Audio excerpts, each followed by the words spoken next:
We have a plan called USMCA, US-Mexico Canada Agreement. Virtually 75% of all goods coming from Mexico and Canada already come in tariff-free. The president said, look, unless you stop this fentanyl and close the border, we're just going to keep tariffs on the other 25%. And that's what he has on. So don't be confused about it. Canada is not open to us.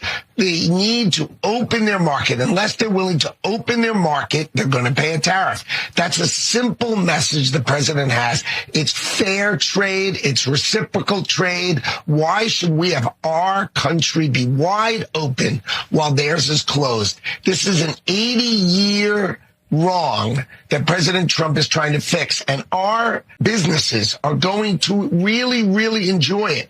I think the president's going to open between $300 and $400 billion of opportunity for Americans. That's 1.5%, up to 1.5% GDP growth, because the president's going to open all these markets up. Yeah. You saw it with Vietnam. You saw it with Indonesia. You're going to watch all these other countries decide if they want to do business with America. Let's just open our market up to America. That's opportunity that President Trump is bringing. The president ordered the early release of nearly half of the National Guard from L.A. Have they departed yet? What are the remaining ones doing?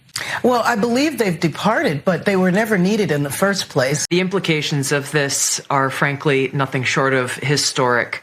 Over 100 documents that we released on Friday really detail and provide evidence of how this treasonous conspiracy was directed by President Obama just weeks before he was due to leave office, after President Trump had already gotten elected. What we saw occur here, as the documents we released detailed, was that we had a sitting president of the United States and his cabinet and leadership team, quite frankly, who were not happy with the fact that President Trump had won the election. And so they decided that they would do everything possible to try to undermine his ability to do what voters tasked President Trump to do.